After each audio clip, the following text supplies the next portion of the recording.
Thank you for coming. I know it's kind of early, especially if you're coming from West Coast. My name is Youngja Kim, and I'm a Principal Program Manager at Microsoft. And today we are excited to talk to you about Project Turing, which enables AI-powered search for enterprise. So we are going to look at some of the problems that we have in enterprise search today. I will introduce you to Project Turing and how we're using Project Turing in Bing and how we plan to use it for enterprise search. And I'll show you the Project Turing working in live demo. And we will go behind the scene and looking at some of the deep technologies that we're using and the high-level architecture and the capability. And we're going to close down by sharing timeline and call to action. So enterprise search, as of today, we're finding information at work. Even at this age of AI and deep learning and all the greatest and the latest technology, it is still very difficult. And these are a few of the quotes from employees who complained about the experience as of today. So it is pretty tedious to find information at work, especially when you compare it to the experience when you have in the web. And also, finding an answer is almost impossible. You have to go through the return result and click through them and open the document to find the answer that you're looking for. And also, in order to actually really read the mind of the search engine, you have to reformulate your query. You kind of have to do the reverse engineering of the search engine in order to find the information that you're looking for. So I think a lot of you can probably relate to this problem, and that's why I think you are attending this session today. So when we look at the shortcomings or the challenges of the enterprise search today, I think we kind of found out three major problems. One, the current search engine is heavily rely on term-based matching algorithm. So the term-based matching algorithm is actually developed back in 1970s and 80s, and it is a very basic information retrieval algorithm that has been used in most of the search engine, and that's why it feels so much like history experience when you try to do enterprise search. And second, when we type in the search query, it seems like it has no idea what my intent is. And forget about natural language, because it will just totally screw up what I'm looking for. And third, when the search engine actually returns something and the information I'm looking for, probably most likely I have to click through the documents and then go into the document and try to find the answer that I'm looking for.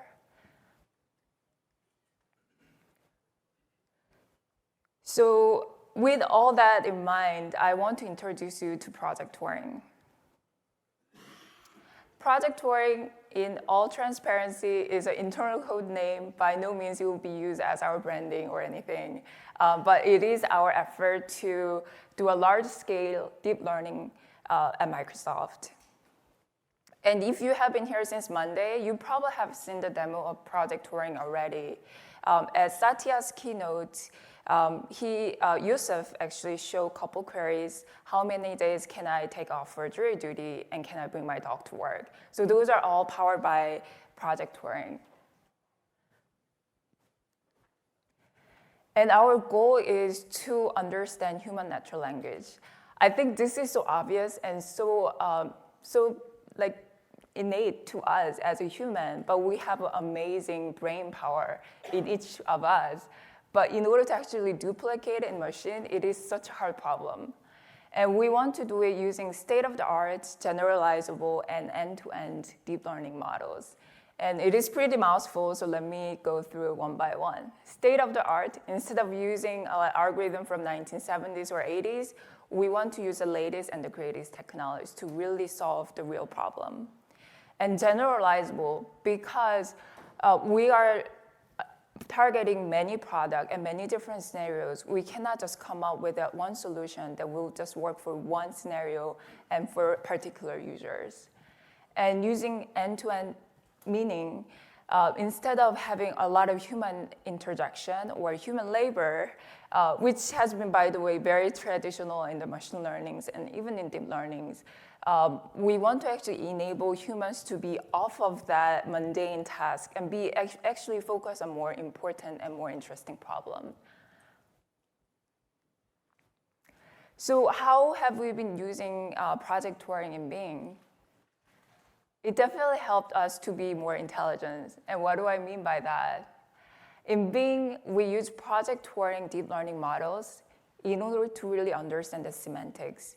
Meaning, instead of the term-based matching or the keyword-based matching, we want to actually search by concept instead by keyword.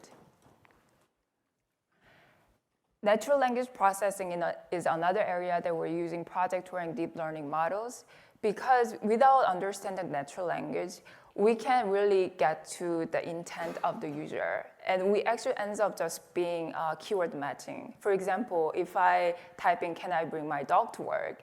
Without understanding the user is trying to find out whether I can actually bring the dog to work. Again, it sounds so obvious to human. But it will, the search engine will just default to a keyword matching of can I bring, and which just result pretty pathetic outcome. And then the third one, we are using machine reading comprehension deep learning models in order to answer the question or answer the user's intent instead of having them to go through and click through yet another list of items. So let me show you what I mean by all of those. So here is an example that I typed in a couple weeks ago to take the snapshot. And my query is, how long does a canned soda last? And this was the result from Bing page. You may see something a little bit different because we're always running A/B testing, but it should look something similar. So what is interesting about this result page? First, I want to call out the semantic understanding portion of it. My query included a canned soda. By using the semantic understanding deep learning model, even if the document itself doesn't exactly mention a canned soda, we can still retrieve the most relevant document. So here in this example, we have document that mentions soft drink, essentially the same concept as a soda, as well as unopened room temperature pop, a can of soda, carbonated drinks, and unopened can of soda. And again, as a human being, we know that it is all referring to the same entity pretty obviously, but as a machine, unless you actually give them the intelligence, it would not know and will still try to find a document that specifically mentions a canned soda. So let's go look at the second point, which is natural language processing. So this is kind of similar example as I gave earlier. Unless we know that this is actually a question query, what and search engine would do, it would try to find a document that mentions how long does like all these words in the query. So it is pretty important for us to really understand the intent of the query, and that actually gives us an idea, okay, which ones are actually important word within this query versus what are kind of the fillers in the query. And because we could actually parse this query properly as a question, we actually have this UI called answer block in the Bing. Because we understand this is a question query, it will be best served by giving an answer. And then the last is the machine reading comprehension. So again, this is pretty obvious that the user wants to just get a quick answer instead of going through, do a research on the expiration of a canned soda. So using machine reading comprehension, we can actually highlight or bold a portion of a passage that would just straightforward answer the question. So in this case, regular is 9 months and diet soda is 3 to 4 months. So how about enterprise search? We have all this latest, greatest technology. And even before that, it was actually pretty good compared to the enterprise search. And I think once we look into the enterprise search, it was definitely a humbling experience for us, because a lot of things that we've been relying on in the web search was not really applicable. So first, In the document at work, we don't really have that much of links, meaning you can imagine in the web, a Times article would have linked to those pages from whole different articles or other people's pages compared to my personal homepage. And that gives a really good signal for us to provide relevance for the search engine. And that actually is a base off of the page rank or the stat rank used by Bing or Google. But none of them really exist. So when I look at the document at Microsoft, so we have something called Program Manager Specification, and then we have a dev spec or architecture doc. In the best case, a very diligent PM will have a link to a dev doc, but that's, I would say, probably the best case. So we can't really rely on this link graph that has been traditionally very helpful in the web search. And second, the document lacks search engine optimization. So search engine optimization include all the metadata, making sure all the titles are properly done, as well as URL and the tags. And you can probably say that at work, people don't really care too much about it. In the web space, we have a huge community of people who are dedicated and very serious about making sure that search engine optimizations are in place, because that makes sure that their document will be ranked higher in search engines like Bing or Google. But at work, no one really cares, or no one really have an incentive to do that. So again, this is another very, very good signals or very good information that we can use in the web search, but we will not be able to use in enterprise. And third, but not least, is we have a document in the web which is a lot more popular than some other document. And that actually also gives us a good signal when we come up with a relevance algorithm. But within a company, even if the most popular document will not be really that popular, because you're talking about a company with 10,000 or like a lot smaller company. So you can definitely see that even the most accessible documents will have a very low signal in terms of how popular the document is. And same thing goes with user signals. So one of the key information that the search engines are using in the web space is, given this query, this URL is the most popular one. So for example, when somebody was searching for Facebook, we will have facebook.com would be the most popular URL that was clicked.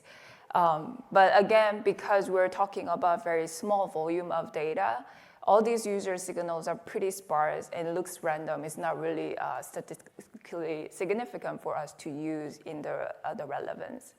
So all these, I guess, wisdom that we have built in web search based off of all the data that we had is not really out the door in enterprise search.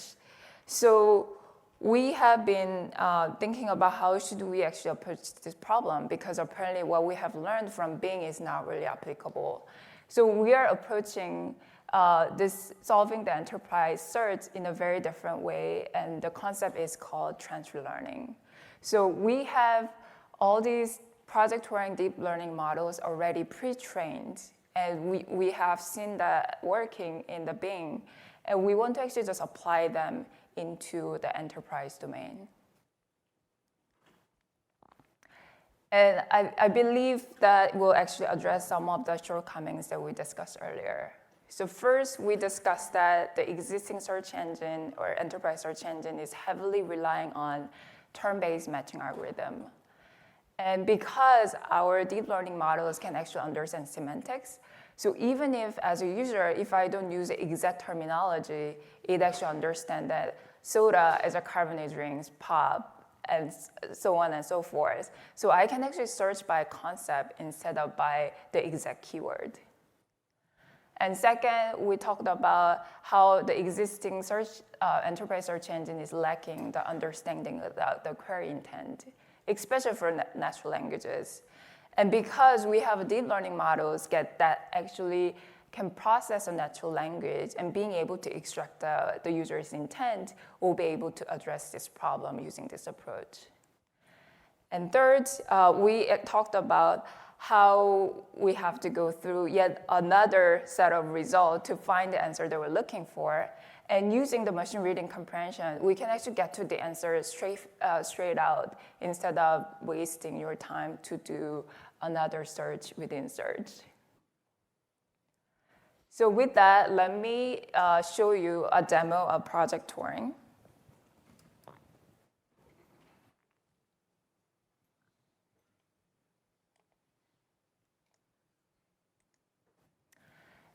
So what you're about to see is the actual live demo of Project Turing. So my fingers crossed. So we have our favorite fake tenant called Contoso. You probably have seen multiple times already. And Contoso has a SharePoint Online site. We have many documents in the SharePoint Online site. And we have a Project Turing search index up and running in the full compliant infrastructure right now. And all the search results will be exposed through Bing, SharePoint, and Office.com. For today, I'm going to show through Bing as well as SharePoint.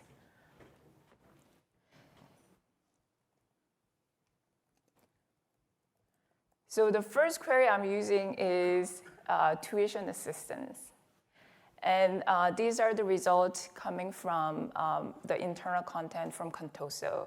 And you would probably argue that this particular query is very boring.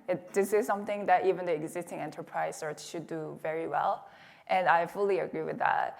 And the reason why I wanted to actually show this demo is because when we look at the queries that the users do, even at Microsoft, 90+% of the queries are 1 or 2 keyword queries. So I think even if we're talking about deep learning, AI, the greatest and the latest technology, I think we need to actually nail this case because this is our status as of today. Hopefully we can actually change the mindset as we are getting smarter with the search engine. And then the second one is a little bit more interesting. So I typed in Tesla charging stations. So what I wanted to point out in this example is that I typed in Tesla charging station, and the Project Turing returned electrical vehicle charging station. So to my first point, now I don't have to know exactly, oh, okay, I have to type in electrical vehicle, and it will be able to find the document because we understand the semantic. We understand Tesla is an electrical vehicle and be able to find information on that. And let me actually try the same query in the SharePoint Online as well. So here, SharePoint Online also retrieved exactly the same information. So in the backend, we have the exactly same technology, but you have an option to choose which endpoint that you want to use. So let's try something a little bit more interesting.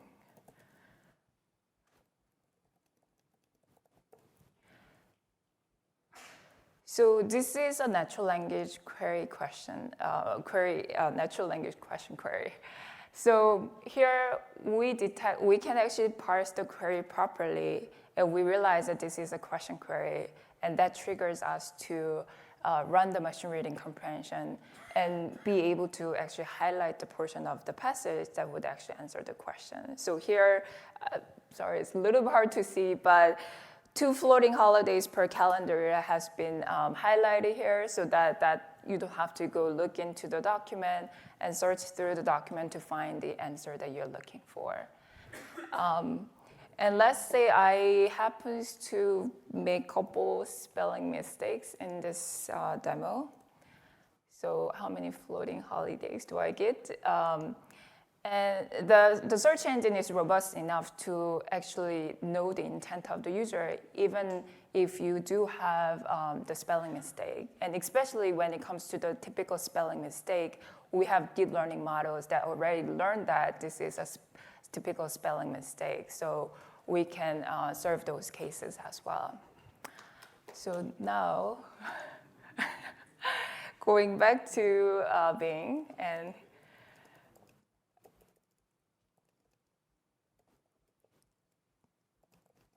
So I will type in this query that you probably have seen in other sessions as well.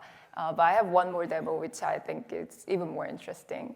So this is kind of putting all of them together. So semantic understanding as well as natural language processing and the machine reading comprehension. So even at Microsoft, we have so many documents, as you can imagine.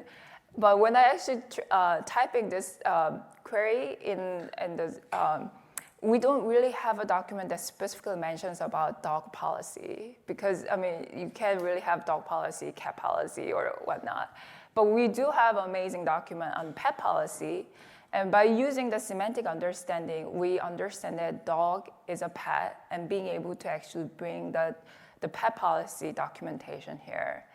And we see that this is a natural language question, and we run the machine reading comprehension to highlight the answer, which may not be preferable for many of us, but the dog cannot be brought to Contoso.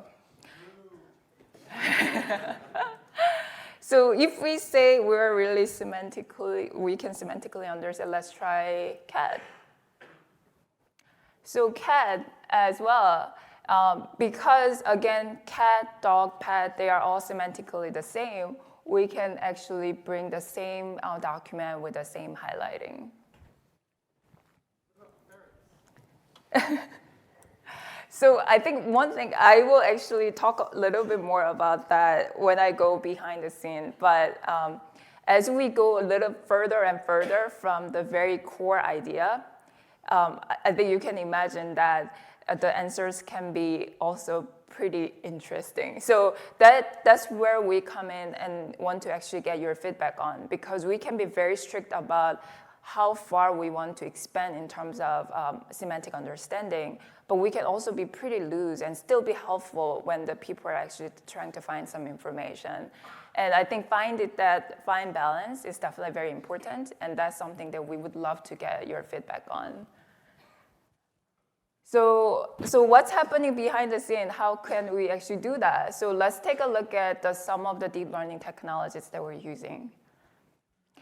So first, we are actually doing or being able to understand semantics by using vector. And vector, you may remember learning about it from your high school or college, and that is the same vector that we're talking about here.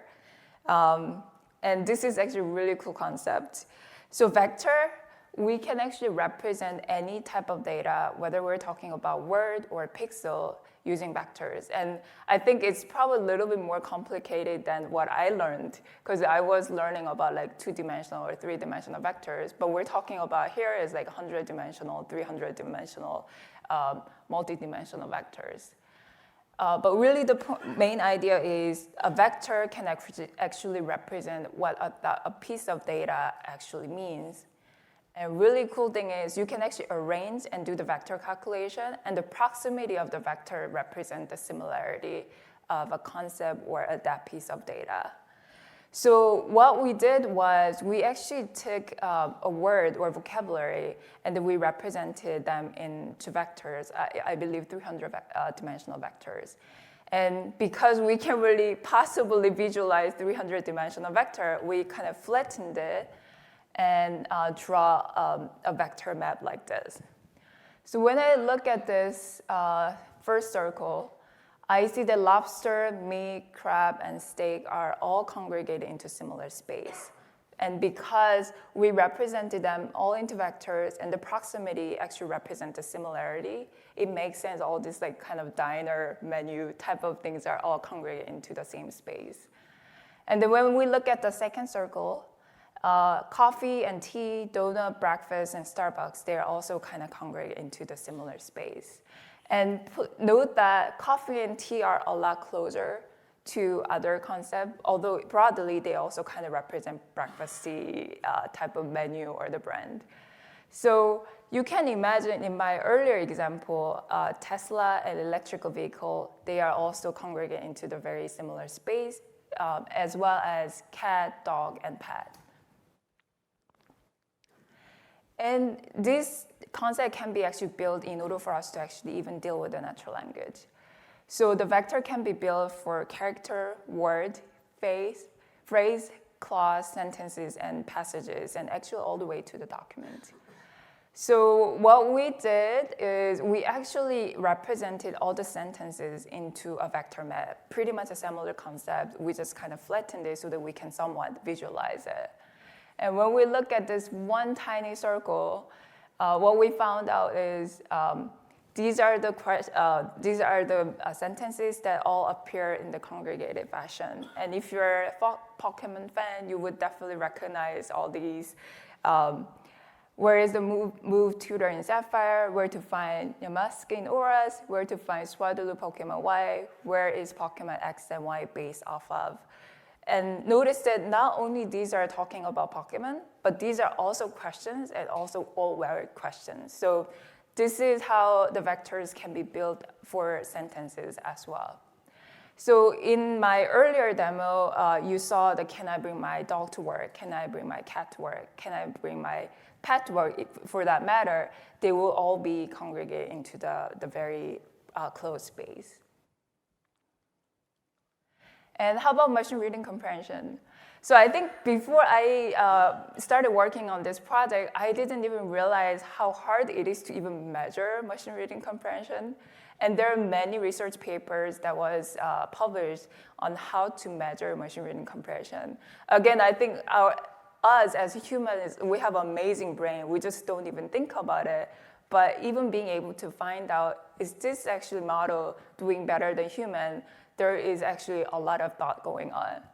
And one of the famous, I guess, data set to measure the reading comprehension for machines is called SQUAD, Stanford Question and Answering Data Set. And as the name indicates, it is developed by Stanford University. And what they did was they actually took passages from Wikipedia, and they had one set of human group came up with the questions that can be answered from that passage. And then the second group of people would actually answer the question, and they will actually score them, and that is the human parity of reading comprehension. So for example, this is a passage from Wikipedia on meteorology. First group actually came up with these questions. And then the second group actually answered these questions based off of the text. And that score is the human parity. And I'm proud to say that Microsoft Machine Reading Comprehension is one of the first models that actually beat the human parity on SQUAD dataset.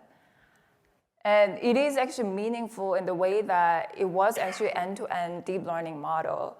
And in the traditional question and answering, there was a lot of human involvement, human labor. For example, in the traditional or the previous way of doing this is, given that this is a word question, we're going to use this type of extractor. If this is what question, we're going to use another extractor. So it was very manually involved human processes that required. But the model that we used in order to beat this human performance on SQUAD was a fully end-to-end deep learning solution. So again, as a human, I don't have to spend my time assisting machine, but I can actually focus on more important and interesting things. So in terms of architecture, I am almost embarrassed to say that this is architecture diagram because it's such a simple diagram. But the reason why this is such a simple diagram is because our infrastructure is fully integrated into Microsoft Search infrastructure. So we're not doing anything special, and we don't want to do anything special. We definitely want to leverage the Microsoft Search infrastructure for the compliance, privacy, and the security we already provide. So in the live demo, what you saw earlier, we had a SharePoint online content in the cloud, and then we had a project Turing search index, again, inside the Microsoft Search architecture, which is also fully echo-enabled, as well as other compliance requirements. And the output is actually exposed through Bing, Office.com, and SharePoint.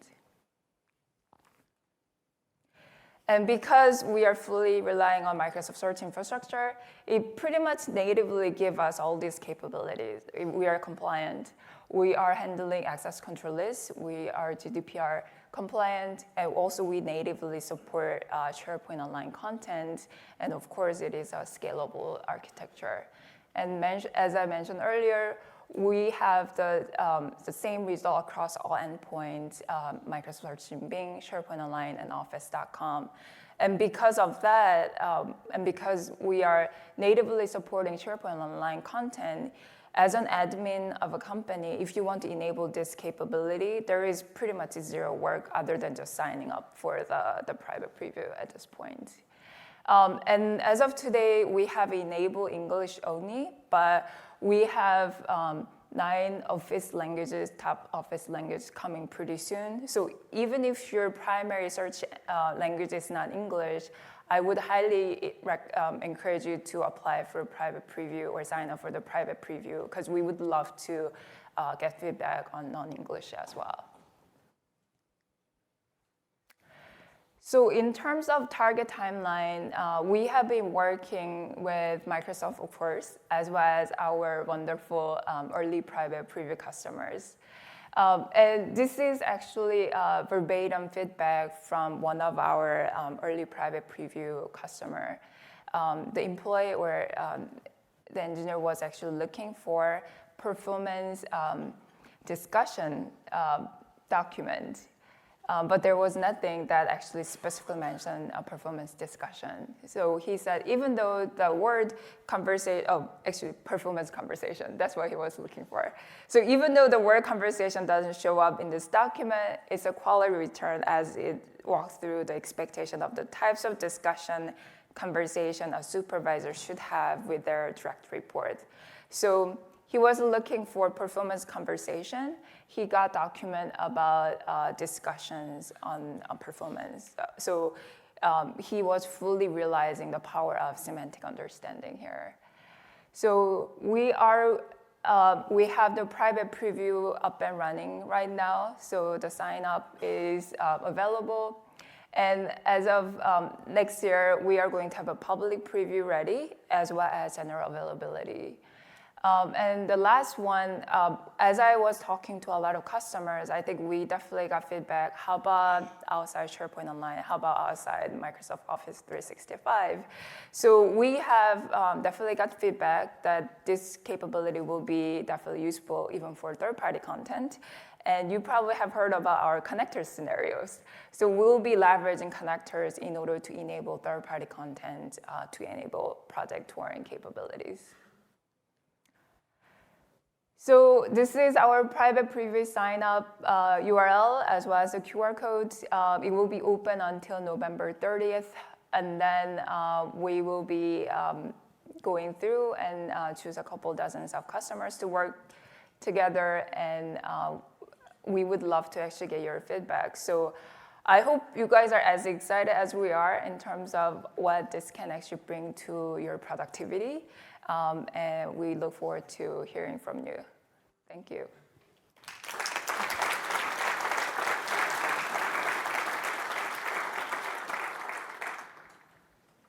So if anybody have questions, either in public or we can actually talk in private as well if you feel more comfortable with that.